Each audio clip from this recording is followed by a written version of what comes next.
Great relationships don't just happen, they're designed. But how do you get the love you really want when you haven't had the models and examples you needed? We've learned the hard way that talking about stuff can change everything, but it doesn't come naturally, and that's normal. Welcome to the Project Relationship Podcast. I'm Dr. Joli Hamilton. And I'm Ken Hamilton. Join us as we explore the ups and downs of creating a custom-built love. We'll get personal and talk about what's worked for us, hear from Joli about what the research can teach us about love, and answer listener questions. It's time to reimagine relationships from the ground up. Welcome to the Project Relationship Podcast.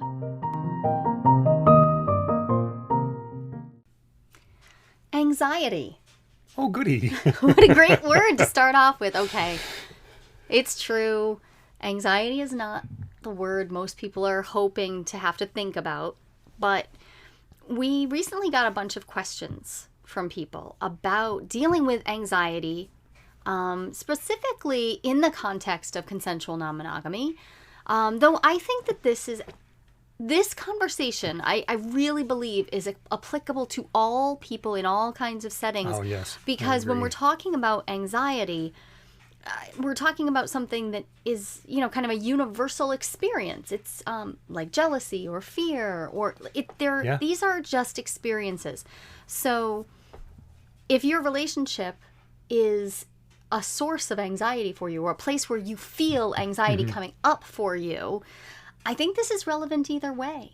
But we are going to talk about it specifically in the context of consensual non-monogamy. Yeah, we could come at it from a lot of different directions, and this is the way in. So a couple of things. We had several questions come in, and I'm going to sort of amalgamate them. Right off the bat, there were a few questions about, is it normal in the context of consensual non-monogamy? And, as a sex educator, I think the most common phrase I say ever is, yeah, that's normal. Right. I think it's, and I mean about all topics and all questions. It's very, very, very extraordinarily, extremely rare for me to say, wow, that's way outside the norm. I can't think of anything. I had one time where I just say, wait, that's way outside the norm. And it was because a medical issue had come up that was, making something happen that was way outside the norm. And anxiety is completely common. Right. So what is anxiety?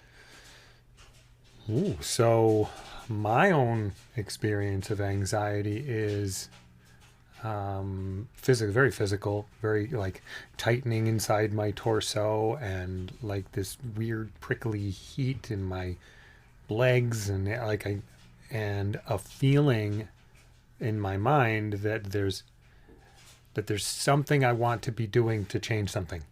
Oh, so like it's nibbling at you, or like there's something. Totally. Okay. So I usually describe anxiety as fear's really bitter, angry little sibling. Anxiety is tough because anxiety has at its core a connection to fear and panic.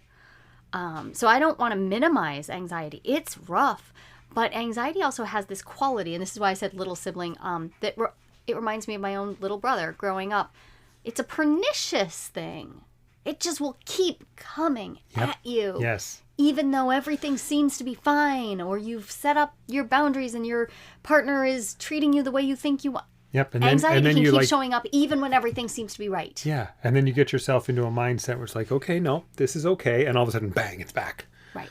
Yeah. So this is why when I start thinking about anxiety, and I think about people who are exploring either having new partners, or they have more than one partner, but anxiety is coming up for them. One of the first questions I like to ask is, what's your baseline with anxiety?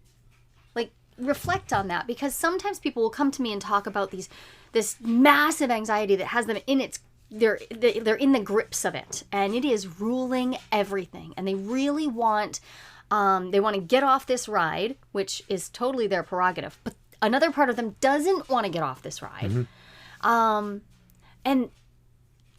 an interesting question is, how has anxiety worked for you before? Yeah, so baseline being like, what's your experience of anxiety in other situations and generally? Yeah. Okay. Right. Because frequently the answer is, oh, I'm anxious all the time.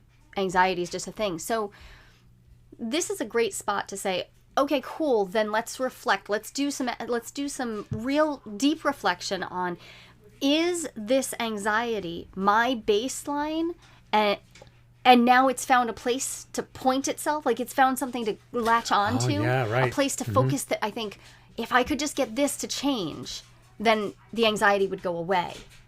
Because that would be great in theory, but if we're talking about a baseline anxiety, it's just like kicking around, which for me, yeah, there's always some. There's just always some that's nibbling away at me. Sure. I feel it.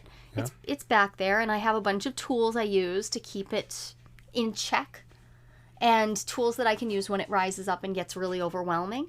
But when one of us has a new partner, so when you have a new partner, it's really easy for all of my anxiety to go like a laser beam. Okay. Boom, right onto that. And now it's like, it's as if I imagine that there's a magic thing that could happen. That if you would just stop this relationship, then all my anxiety would be gone. Okay. But I forget that my baseline was that this anxiety was diffused over a whole bunch of topics and was just sitting there and in my life, and maybe I was more anxious about this aspect of my work, or maybe I was more anxious about this other relationship that I have, or yeah. So do you have tools or strategies that you use to redirect that anxiety back where it started, where it came from? Well, so that's interesting. I actually don't know that that's what I like to do with it. Oh, all right. The last time this Okay, came up cool. with you and I noticed that what happened is I had been experiencing lots of very diffused anxiety around all aspects of my life. I think it was stemming from the fact that I was still grieving, but not well. Like the grieving was like really kind of compacted and blocked. Yeah. And so when you started a new relationship that was making that was bringing up discomfort for me, it wasn't making me feel uncomfortable. It really wasn't. But boy, that's how it feels when it's happening, right? When that laser beam focus happened, when my anxiety gathered itself all up and like I assigned blame to this new relationship, the cool thing was that I then could say, okay, what do I want to do with it? Rather than return it to these other places, what do I want to do with it? I find relationships, and in particular, complicated relationships, like relationships with metamors and stuff, I find that to be a pretty intriguing way to work on things like insecurity, fear of abandonment, a tendency to run, or a tendency to control. Those are all things I want to work on in myself. Okay.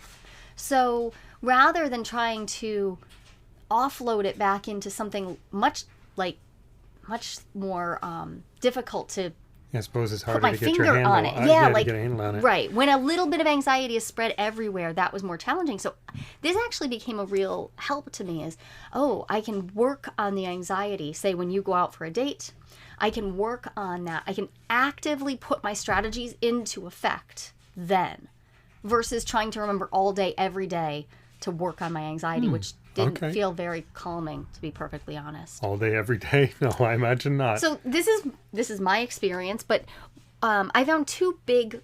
I sort of sorted my strategies into two big piles. One was distraction. Nothing wrong with some distraction when in consensual non-monogamy, we're talking about your partner's doing something that you have already agreed is in alignment with your values, and you're on board with everything, but you still have this anxious feeling coming up. Nothing wrong with using some distraction then. Like you've already had the conversation. So the anxiety it's not accurately representing to you the reality of the situation. Yeah. Oh, yeah. So there's the anxiety, but it's not necessarily, you don't have to believe it. Don't have to believe it. As it's telling you that there's something wrong and something needs to change. You don't have to believe that. Because here's the thing. The root of that anxiety, let's say you're out on a date and I start, spiraling downward. And in that spiral, it's really easy to get to a spot where I recognize that there's insecurity. I feel insecure.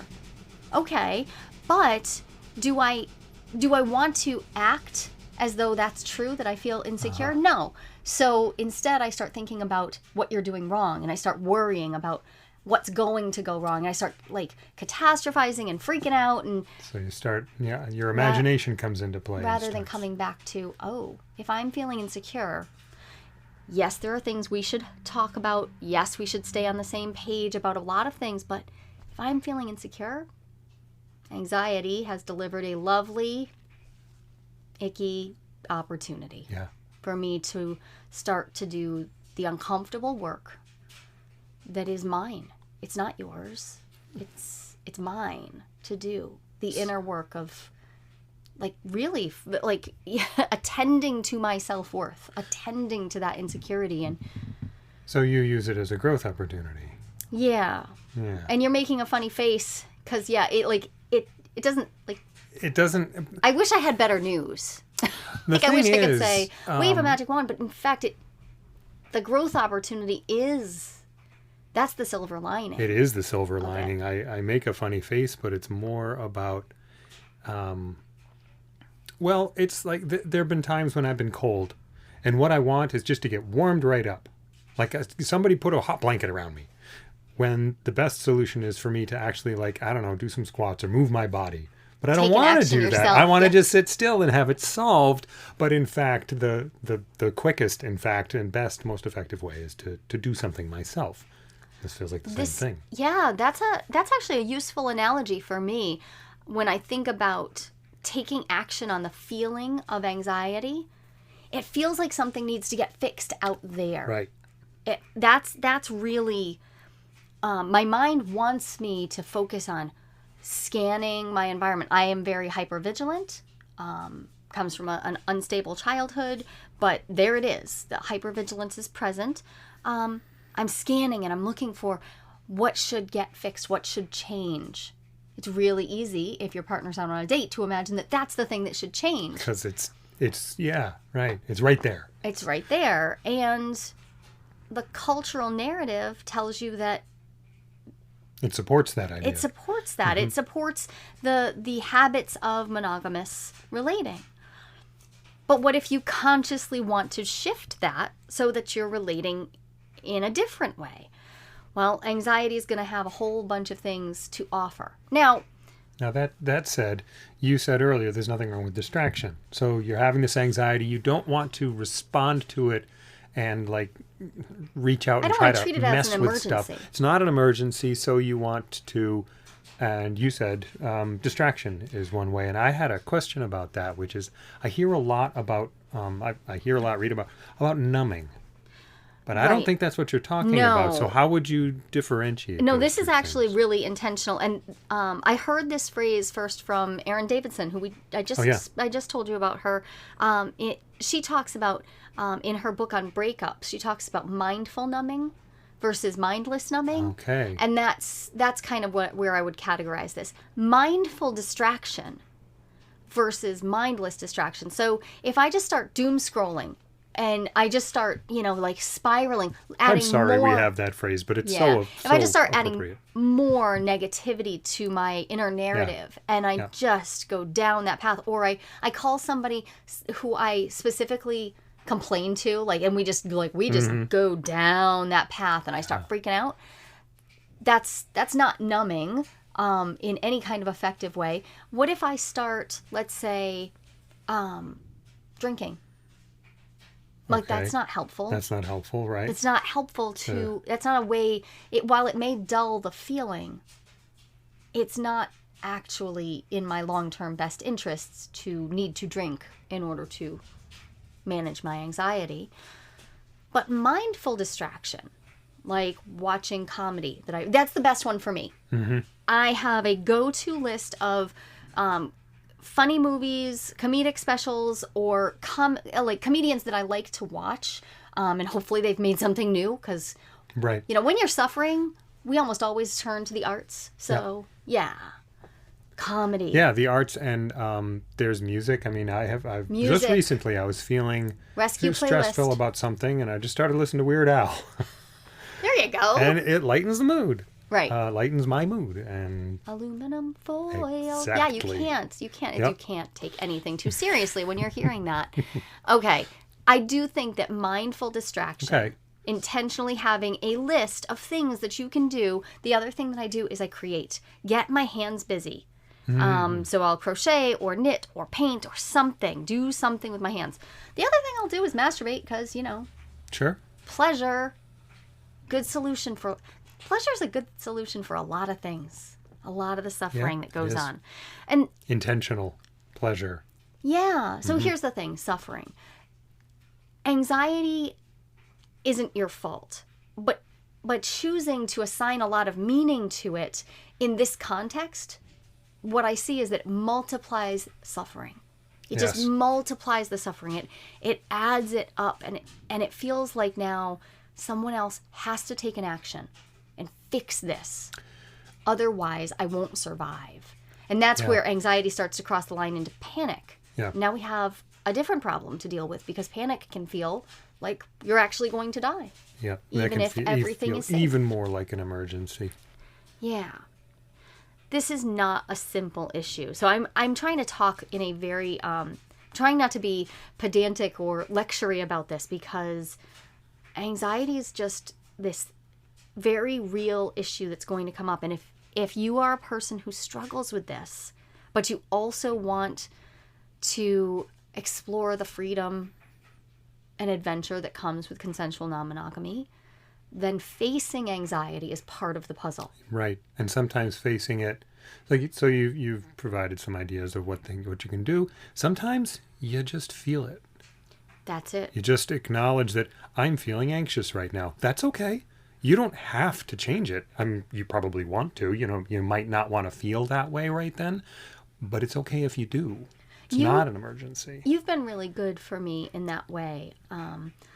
I've seen you go through periods of time when you were quite anxious, really teetering on the edge. But your willingness to sit with your feelings is your tolerance for okay, I'm gonna be with this feeling. For that feeling, for anxiety in particular, is really high. So sometimes when I'm watching you be anxious, I have the impulse to try to fix it for you.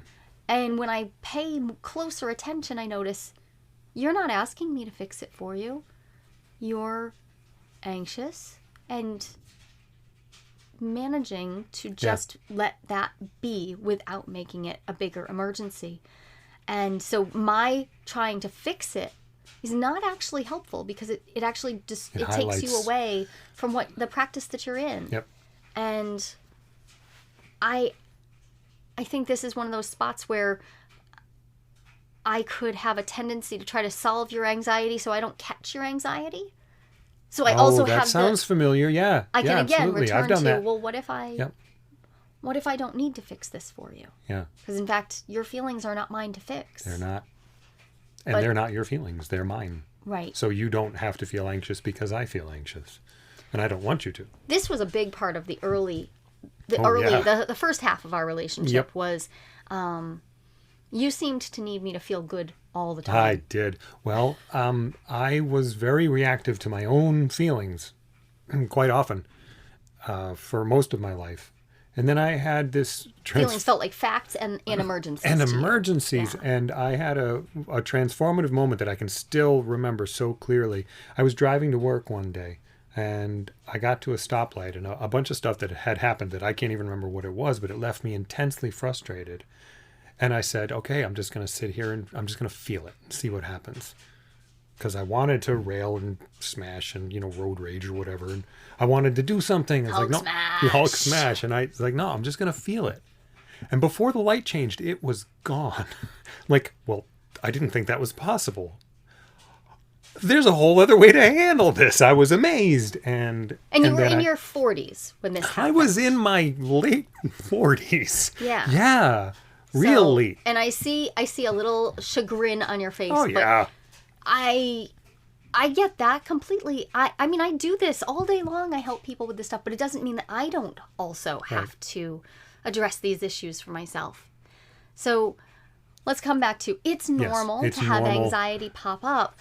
And it's normal for it to feel like an emergency. Right. So choosing a response strategy, because we don't want to react knee-jerk. Choosing a response strategy, for me, looks like, one, having a go-to list of healthy distractions. Like, just distractions, and I mean that in a subjective way.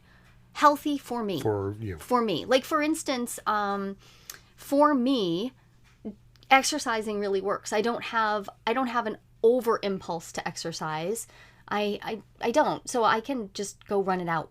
And that works great. I have worked with people who that left them running heading up into the over 100 miles a week because they were trying to literally run away from their problems. So anything can be taken to an extreme. Right. But for me, just having a great distraction list that works for me. Comedy. I love the rescue playlist. I have my own rescue playlist, and it's very different from yours. Oh, yeah. It's filled with songs that help me find my center again. Just find my center, my connection. And that doesn't mean that they're all happy songs. They are songs that remind me that humanity is filled with ups and downs. Think like Michael Franti and like that kind of. Just remind me that we're humans, having experiences, and that this too shall pass. And that distraction list also includes some practical things like, who can I call? Who can I call when things feel out of hand, but who will not push back on, oh, see, I told you. It's the Right. It's the non-monogamy. See, it's bad for you. Because if you're still, especially if you're still in the exploratory phase, that just adds to this. You've already got that intel. You already have the enough stacked up on that side of the argument. So a friend who can hold some space, at least of neutrality, of, yeah, you know what? You made a decision. Now you're experiencing what that decision feels like. I'm going to be here with you while you have that feeling. Do you need anything? Bowl of soup? Yeah. Right. Without trying to fix it. So yeah, having someone who can really just be with their feelings. And if you don't have that person, then I really recommend writing or voice recording for yourself. When I haven't got the closeness of my relationships, writing can help. It gives me a little distance from myself. Yeah. And also when I see something in writing, sometimes I think, I look back at the sentence, I'm like, well, that's just not true. Right. It's easier to look at yourself from the outside. That's what I find. Write the anxiety feeling, the fear down. And in black and white there on the page, I'm like, wait. Yeah. That's not the truth. Yeah. That's a thought. Not a fact. It's a story playing around in my head. And so now we get down to what I think of as sort of brass tacks here. Distraction's great, and mindful intention is great. Yeah. Mindful attention around, I'm going to sit with this feeling. I'm going to be with this feeling without adding to it. I'm not going to throw more logs on the fire. I'm just going to be with the feeling. But both of those sit in the context of, do I want to do this work?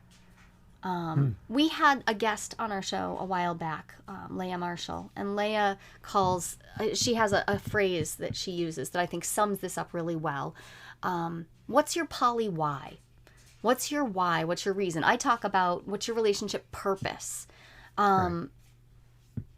When you're dealing with feelings like anxiety, understanding your philosophical commitments to yourself, understanding like the underpinnings of your why. Why do you show up to this work?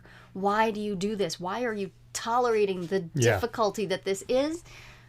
It goes a hell of a long. In fact, I would say it's probably 98% of the way there, of the way through dealing with these messy problems is, do I know why I'm doing this? Because if you know why, then there's meaningfulness in the experience. Which can take the suffering out of the experience of anxiety or whatever it is you're feeling.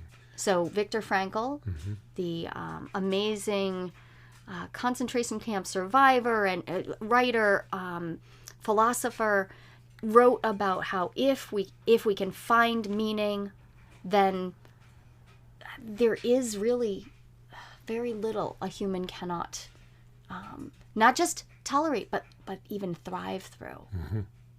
And that is a shocking reality. It is. This doesn't excuse bad behavior. If your partner is consistently, not observing the agreements you've made together, or you're just miserable and you actually you no longer have a reason why. You're like, no, my reason why, nope, it is no longer applicable. Okay, then now you have to take the courageous step to say, I need to make a change because this is no longer where I want to make my meaning. But I have found a lot of my personal growth has come out of allowing myself to experience stuff not going the way I want it to in the moment. The discomfort. And it's just so key what you just said about, I have to make a change. Yeah, you have to make a change to reorganize whatever's in your life that's causing you whatever feeling you're avoiding, anxiety in this case, or trying to resolve. And what can you do for yourself?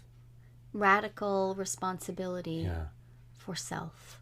This is the big stuff. It is. And I used to think that was an isolating activity. Like, oh, if I say I'm going to take care of myself, that I'm going to change something, then I'll be somehow disconnecting from you or moving away.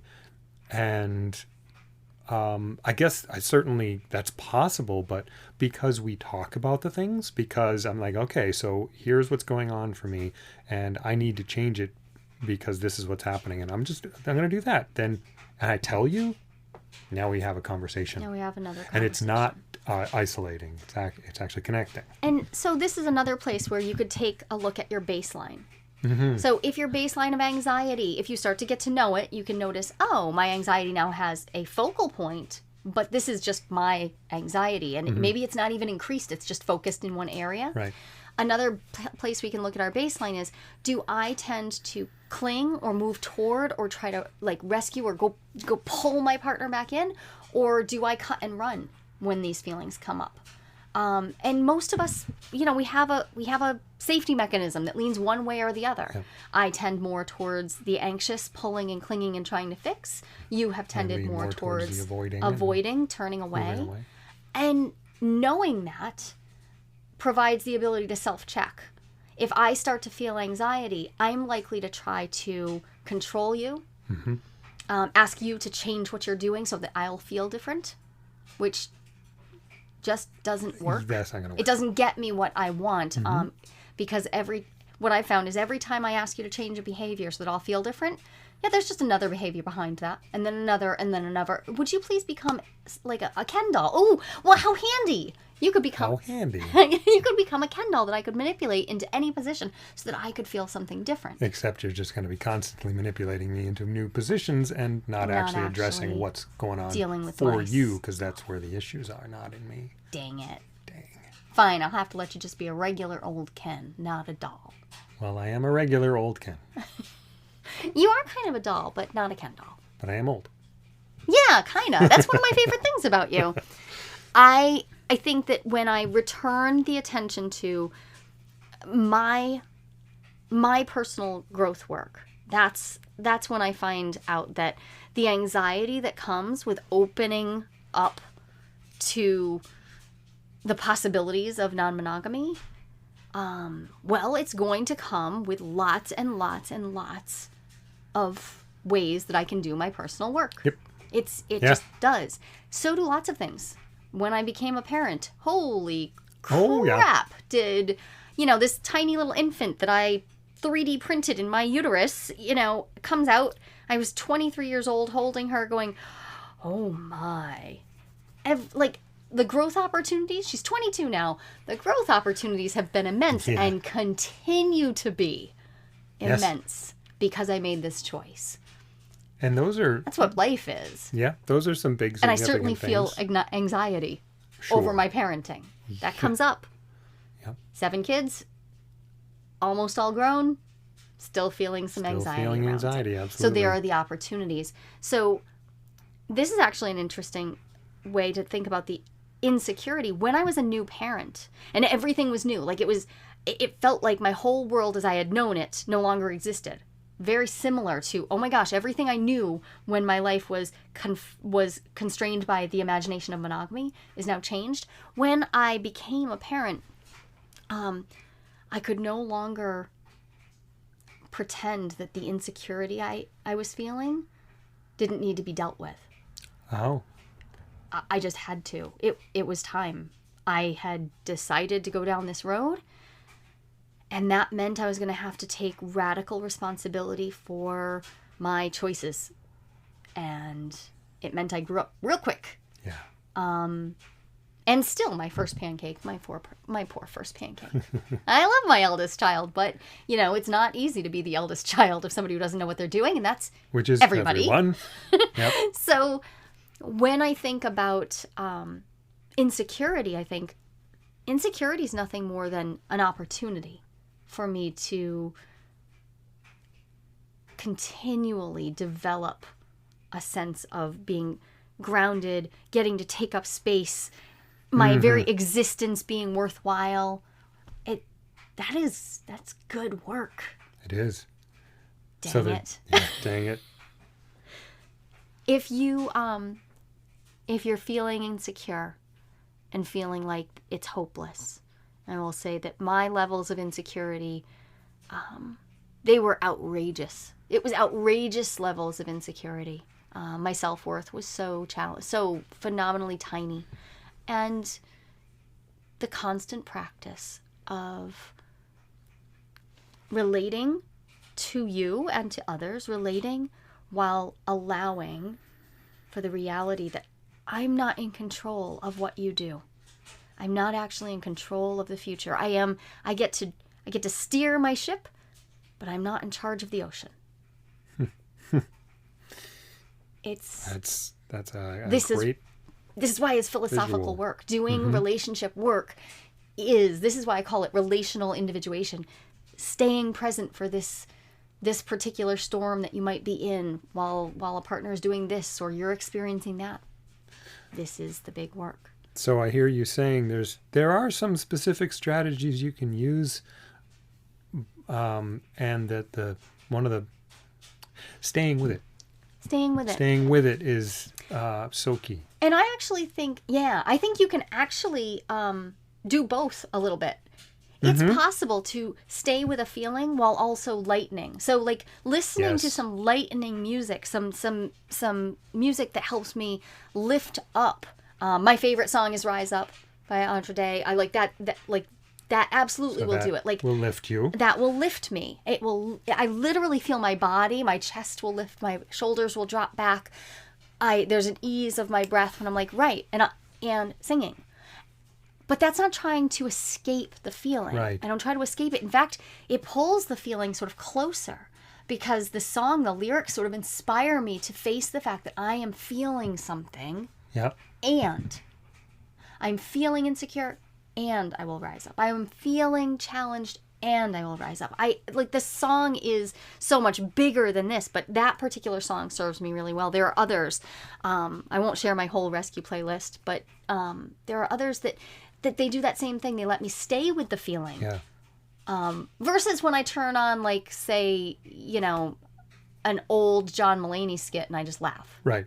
And in that time, and I'm Weird distracting. Al is doesn't particularly bring me closer to your feelings. The source of the feelings or anything. Though I feel like he could release an album that covers that. I feel like he could. I feel like he could. Yeah. No, so it's different kinds of music. And then there's the kind of distraction, like I have seen you deal with anxiety by getting physical with it. By going out we have a gym, you go out to it, and you literally, you let yourself feel and let it rise up as aggressive energy, but not directed. Just let it come out of you, hitting the heavy bag or, forcing yourself through a bunch of muscle ups or whatever it is and just doing that and working that energy. That feels similar to me. It doesn't actually take you out of the feeling. I can see the feeling on your face and in your body, but you're moving still there. You're moving it around. Moving it around and changing my relationship with the feeling. because I go out there and I exert control over myself is what I do. And I'm feeling this and I can. And I can. And that's how I get to what you were just talking about. It's like, oh, so I'm the one that I have control over in this situation. And if I'm feeling a thing and I want it to be different, I'm the one I can change. And I don't immediately feel that in those moments. Going out and being physical reminds me of that, and then reminds me that so the key I can is control myself. To have a new decide. habit around this, then you need a trigger. So Yeah. I'm anxious, so I Yep. go move my body. I'm anxious, so I turn on my, like, that can be the hard part, is the anxiety can act as a bit of a circuit breaker, and it flips, and all of a sudden you have no access to your tools at all. That's for sure. Like, oh crap, Been there. now I don't know anything. But these kinds of triggers that you sort of externalize and say, oh, when this is happening, I can do this. Write it down. So have a list. There's the thing. When I'm deep in it, and when anxiety is riding pretty high for me, I write these things on a Post-it and I put it on the fridge, above my desk, and on the bathroom mirror, so that I see these tools where I'm likely to be, because it's shocking what will get pushed out of your consciousness by a feeling like anxiety. Before we wrap up, I wanted to just touch on shame and blame attached to all of this. Yeah, well, it's funny because when I was describing my physical response to anxiety, I'm like, I'm just describing what it feels like when I feel shame. Well, isn't that interesting? Isn't that interesting? So, feeling anxiety, that was never talked about ever when I was younger. It was nobody ever mentioned that. It was either like, "What are you, scared?" That was about as close as we got. Yeah. But I look back at my mother, who struggled with mental illness, and I think, oh my gosh, she had an anxiety disorder. It looks very clear. She also, she was bipolar, and she was diagnosed bipolar and had a few other big issues. But the anxiety that ran through her all the time, without having a name for it, I can see very clearly how there was a thread of shame. So she would hide it, but she would hide it behind aggression. So rather than letting it move through her, she would hide. And as an adult now, thinking back to how she acted, I think, oh my gosh, yeah, what we are ashamed of, we will hide. And then, of course, we need to ask somebody to fix it for us, because we're hiding it even from ourselves. So I'm not suggesting that it's as simple as just flipping a switch, but releasing yourself from shame around feeling the anxiety, and also releasing your partner from the blame for causing your anxiety. Oh, that's great. Yep. Because when we're talking about consensual non-monogamy, I hear this all the time from people. I see what's happening here. I know what's going to happen. Yep. I know what's going to happen. I know what's going to happen. They have to stop this. They have to stop this. But the feeling that's coming, like all agreements are being kept, everything's in line, everything's fine, and the feeling is the overriding issue in the room. Yeah. So, okay, there's a lot we could unpack about this. I want to come back to this topic again. I know we've run a little bit longer this week because there is so much to say about anxiety and its role in our personal growth work. Yeah. It has a role. Anxiety, just like jealousy, and by the way, anxiousness is just one of the constituent emotions of jealousy. So I'm not at all surprised that it would show up for those of us who are practicing this form of relating. Anxiety is part of our growth work. Yes. Doesn't have to be a bad thing. And I go back to, so when the strategies that keep me connected to you are the ones where I talk to you. Yeah. Where I keep sharing with you what's going on for me. And that is so much easier when I take the blame off. Right. You know, if I think it's your fault, then the conversation's going to be a particular way. It's going to get pointy pretty quick. It's going to get pointy. And if I take that blame off of you and just bring it to you as your partner, as your friend, and say, hey, here's a thing that's going on. I'd like to talk to you about it. And we have a completely different experience. Right. So this reminds me of, it's like show and tell. but for feelings. Yes. Yeah. If I bring you a new rock I just bought at the crystal shop and I show it to you, that's a pretty neutral experience. And like, Right. look, we can both look at it. Yep. Feelings can be that way. Mm-hmm. We can talk about the way we feel about our feelings without placing blame and shame. Yep. But that's a practice in and of itself. Yep. And most of us did not grow up in households that taught us how to do that. I didn't. No, me either. Okay, so let's come back to this again another Yes. time. But Yes. And keep talking to each other.